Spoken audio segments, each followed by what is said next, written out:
Pero kung bago ka pa lang sa aking channel, paki-like, share, and click the subscribe button and the notification bell para lagi kayong updated sa mga parating ko pang uploads.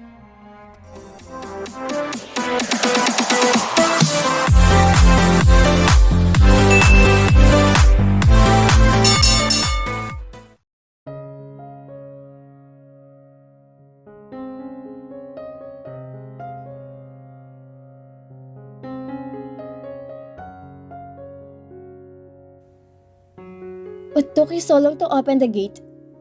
Malakas na tanong nitong bakas ang iritasyon sa tinig. Napabaling siya rito. Matangkad ang lalaki at maganda ang tindig. Sa suot nitong three-piece suit ay mukha itong maotoridad na tao. Nang mapatingin siya sa mukha nito ay bahagya siyang natigilan. Kahit nakakunot kasi ang noo nito habang nakatitig sa kanya ay hindi niya may pagkakailang gwapo ito. Makapal ang mga kilay nitong ipinare sa itim na mga matang sa opinyon niya ay tila walang buhay. Aristokrato ang ilong nito at manipis ang makurbang mga labi. Yun ang unang pagkakataong nakakita siya ng ganoong lalaki sa malapitan. Lalong lumalim ang gatla sa noo niya. Tititigan mo na lamang ba ako? Hindi ako makapaniwalang nag-hire si Lolo ng ganitong klaseng katulong. Sabi nitong tila sarili lamang ang kausap at nilampasan siya. Napakurap siya at natauhan sa sinabi nito. Akala nito kasambahay siya? Ang kapal? Oo nga't hindi siya kasing ganda ng mga celebrity o kasing sopistikada ng mga socialite. Pero ginawa niyang lahat na makakaya niya upang maging maayos ang itsura niya na nagpunta siya rito. Pagkatapos ganun lamang sasabihin nito sa kanya? At sino ba siya sa akala niya? Pero kahit gusto niyang awayin, ay hindi bumukas ang bibig niya at inis na sundan na lang nito ng tingin. Nasa tamang pag-iisip pa siya para hindi mag-iskandalo sa pamamahay ni Lolo Nel. Saglit niyang kinalma ang sarili bago bumalik sa living room. Namataan niya ang aroganteng lalaki na naglalakad na paakyat ng hagdan. Noon naman lumabas ang lalaking sumundo sa kanya kanina at isang matandang lalaki. Lolo Nel! Malakas na naiusal niya na makilala niya ang matanda. Napabaawak na ang mga ito sa kanya. Si Lolo Nel ay ngumiti sa kanya at mabilis na bumaba at lumapit sa kanya. Arabella, ikaw nga iha. Kamukhang kamukha mong lola mo noong kabataan niya. Masayang sabi nito sa kanya at niyakap siya. Napangiti na rin siya at nawala ang kaba.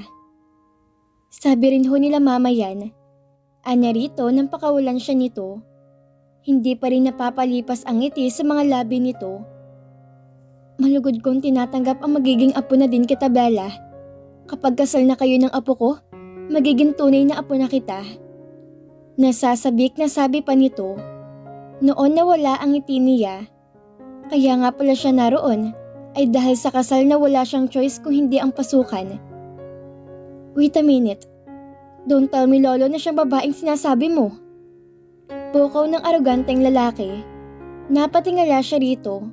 Nakakunot na naman ang noo nito at bumaba na rin ng hagdan. Parang alam na niya kung sinong lalaking to. Yes, siya ang soon-to-be wife mo, Casper. Iha? Siyang apo ko na magiging asawa mo. Nakangiti pang pakilala sa kanila ni Lolo Nel. Nagkatinginan sila ni Casper. Ito ang lalaking pakakasalan niya? Magagawa ba niya makasundo ang lalaking to? Gusto ko magpakasal kayo sa lalo madaling panahon. Seryoso nang sabi ni Lolo Nel nang nasa loob na sila ng silid na tumatayong library sa bahay na iyon. Magkatabi sila ni Casper na nakaupo sa mahabang sofa, habang si Lolo Nel naman ay nasa tapat nilang couch. Pero tulad ng sinabi ko sa iyo kagabi, Lolo, hindi pwedeng magpakasal ako sa pagkakataong to. Makaka-apekto sa mga business deals kong pagpapalit ko ng marital status. Seryoso ring sabi ni Casper. Sinulyapan niya ito. Paano naman makaka-apekto marital status ng lalaking to sa negosyo? May kutob siyang palusot lamang nito yon at ayaw lang taga nitong magpakasala. Sa bagay, walang problema sa kanya yon. Sa ugali ng lalaking to at sa malamig na mga mata nito, ay may palagay siyang hindi to madaling pakasamahan. Alam ko na yan, Casper. Kaya kahit nalabag sa kalooban ko, ay magpapakasal muna kayo na hindi papaalam sa iba. Ang makakaalam lang ay kayong dalawa, ako at mga magulang mo, Bella. Sabi ng matanda. Napamaang siya rito. Si Casper ay hindi umimik sa tabi niya. Marahil pinag-iisipan nitong sinasabi ng matanda. But of course, totoo magiging kasal nyo. May nakahanda na kayong titirhang bahay na regalo ko sa inyo. Pero Casper, magkakaroon kayo ng announced wedding 6 months from now. Kahit ano pang mangyari sa business, hindi ako papayag na maging sikreto si Bella. Seryoso pa ring dagdag nito. Kahit papaano ay naantig ang puso niya sa sinabi ni Lononel. At least, alam niya na hindi na siya ipapahamak na matanda. Pero ang problema niya ay ang lalaki sa tabi niya. After all, dito siya ikakasal at itong pakikisamahan niya bilang asawa. In 6 months, ibibigay niyo sa akin ang pinangako niyo and it's a deal. Sa wakas ay sabi ni Casper. Muli siyang napalingon dito. Diretso itong nakatingin sa matanda na para bang nakikipagtransaksyon. Kapag nakita ko magandang pagsasama niyo bilang mag-asawa sa loob ng 6 na buwan, ay ibibigay ko. Fair deal? Umangat ang gilid ng mga labi ni Casper, pero nasiguro niyang hindi yun ngiti. Deal. Hindi niya nasundan ang pinag-uusapan ng mga ito, pero isa lang ang sigurado niya. Magpapakasal talaga siya sa walang pusong lalaking to. Bella? Tawag sa kanya ng matanda. Napalingon siya rito. Po? Ngumiti ito. Ikaw nang bahala sa apo ko. And with this marriage ay magiging pamilya na tayo. Sabi pa nitong nagniningning ang mga mata. Hindi nakaligtas sa kanya ang kislap ng kalungkutan sa mga mata nito. Ngunit bago pa niya tumatanong, ay tumayo na ito. Well, mag-aayos lang ako at pupunta tayo sa inyo para mamanhikan. I have a business meeting at 10, Lolo. Sabi ni Casper. Kailangan ko na hong pumasok sa trabaho, Lolo Nel. Sabi niya rin. Kumunot ang noo nito. Cancel it at umabsent ka na lang muna, Bella. Mas mahalaga to. Then let me ask you, Lolo, bakit siya? Tanong ni Casper na tumayo pa. Napatingala siya. Mukhang may reklamo to sa kanya. May reklamo din ako sa'yo. Wala kang puso. Napatayo rin tuloy siya at tinitigan to na masama pero hindi siya nito nilingon. Dahil mabuting babae siya, kung siya mapapangasawa mo, mapapanatag ako magiging maayos ang buhay mo, apo. Sagot ni Lolo Nel. Napalingon siya rito. Nakangiti ito habang nakatingin sa kanya bago lumabas na ng silid. Naiwan silang dalawa na nakatayo lang doon at nakatingin sa pintong nilabasan ng matanda. Hindi ako makapaniwala. Usal ni Casper at muling napaupo sa sofa. Nagpanting ang tenga niya sa sinabi nito at nasundan ito ng tingin. I'm so disappointed. Ang akala ko pa naman kaya matindi ang pagnanais ni Lolo na magpakasal ako sa babaeng napili niya ay dahil may natatanging katangian ng babaeng yon.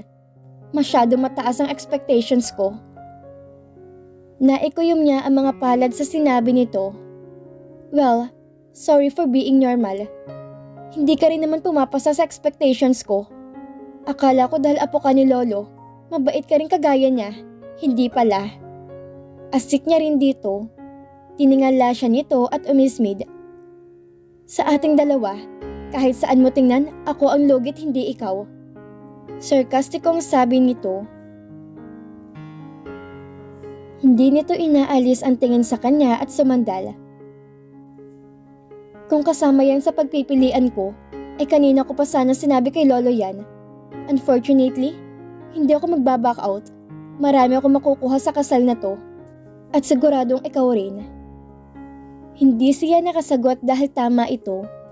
Hindi rin siya maaaring umatras dahil nabayaran na ni Lolo Nel ang utang ng papa niya. Napabuga na lang siya ng hangin at babagsak na umupo sa kanyang inuupuan. Namayani ang katahimikan sa pagitan nilang dalawa. Maya-maya ay muling pumasok sa silid ang matanda at tinawag na sila.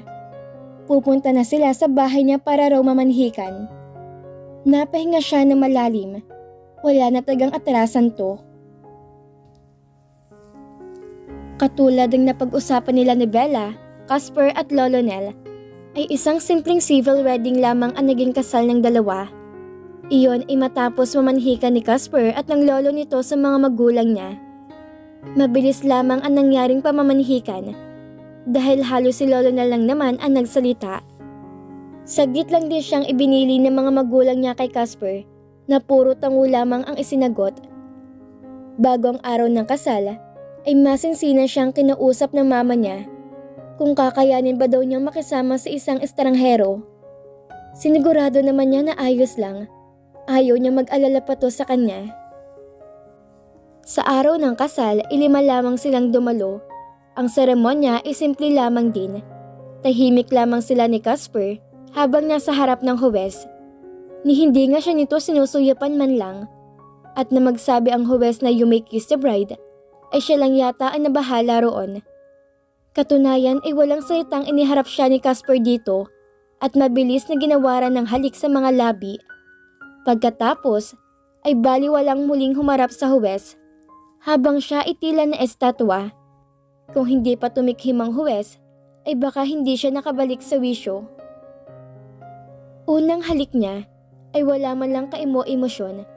Sa huli ay buntong hininga na lamang siya. Wala naman siyang magagawa dahil hindi naman pag-ibig ang dahilan ng pagpapakasal niya. Na may isip yun ay nakaramdam na naman siya ng lungkot.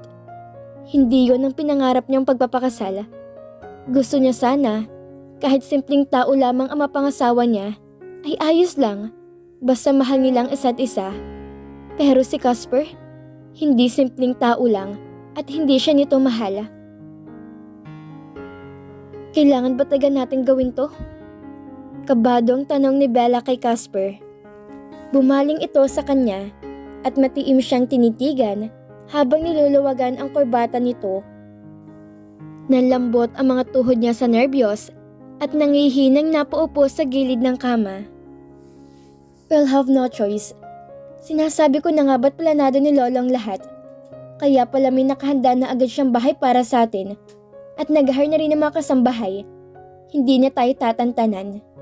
Sabi nito at tuloy nang inalis ang kurbata.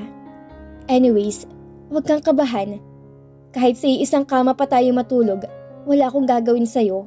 Hindi kita type. Baliwalang sabi nito at tinalikuran na siya. Nagpunta to sa maliit na silid sa loob ng kwartong iyon. Nawala na ang kaba niya at napalitan ng inis. Wala rin akong interes sa'yo. Pasigaw na sabi niya rito. That's good. Narinig pa niyang sagot nito mula roon. Inis na pabagsak siyang humiga sa kama at tumitig sa kisame. Mula sa araw na yon, ay ang silid na yon ang magiging kwarto nila. Kanina ay doon sila inihatid ng driver na kinuha ni Lolo Nel para sa kanila. Kailangan daw niya ang driver na yon para hindi na siya magko-commute pang pagpasok niya sa trabaho. Noong unay ayaw niyang tumanggap ng driver, pero ang sabi nito, ayun man lang daw ang tanggapin niya. Tumanggi kasi siya nang isuhestyon nito na mag-resign na lang siya sa trabaho niya. Total naman daw kaya siyang buhayin ni Casper. Pero ayaw niya ng ganon dahil may palagay siyang may inip lang siya bilang isang simpleng may bahay na singlamig ng lalaking yon. Isa pa, ay mahal niya ang trabaho niya. Nang makita niya kanina na may kalakihan ang bahay na bigay ni Lolo Nel, ay naisip niya na maaari silang magkaroon ng tig-iisang silid ni Casper. Hindi niya kasi na-imagine na magkasama sila sa iisang silid dahil kung tutuusin, ay estranghero to sa kanya. Ang kaso pagkadating pa lamang nila, ay inilagay na ni Aling Isyang ang tumatayong caretaker daw nila ang mga gamit nila sa master's bedroom. Gusto niya sana magreklamo noon kung hindi lamang siya hinatak kaagad ni Casper sa silid. Mag-ingat ka sa mga sasabihin mong babae ka. Hindi itinao ni Lolo mga kasambahi dito dahil ang gusto niya. Nasisiguro kung sila ang mata at tenga ni Lolo sa pamamahay na to. Hindi niya tayo pababayaang gawin ang gusto natin dito. Kapag hiniling mo na sa ibang silid ka matutulog, ay tiyak na malalaman yun ni Lolo. Don't forget that we have to be a real married couple. Naalala niyang paalala ni Casper sa kanya. Kaya ngayon, ay wala siyang pagpipilian kung hindi ang matulog doon kasama si Casper. Tiningnan niya ang kama. Sa bagay, masyado namang malaki yun para sa isang tao. Kahit na dalawa silang matulog doon, ay posible namang hindi sila magkakabungguan. Sabi rin naman nito, ay wala tong balak gawan siya ng kung ano dahil hindi siya nito type. Kahit na naiinis siya sa sinabi nito, ay mas okay na yon kaysa pwersahin siya nitong marahas siyang napailing na may tumakbong malaswang bagay sa utak niya. Bumangon siya at bahagyang lumapit sa silid na pinasukan ni Casper. Nakita niya tong nakaupo sa harap ng isang lamesa at abala sa ginagawa nito sa laptop nito. Kakakasal pa lamang nila kani-kanina lang ay nagtatrabaho na ito kaagad. At may palagay siyang magagalit to kapag inistorbo niya to sa ginagawa nito. Saglit niyang tinitigan ang malapad na likod nito bago bumuntong hiningang lumayo roon. Nag-iisip siya ng gagawin nang mapatingin siya sa banyo. Makaligo na nga lang at makatulog ng maaga. Kumuha lang siya ng pantulog na ipampapalit niya sa suot niya at pumasok na sa banyo.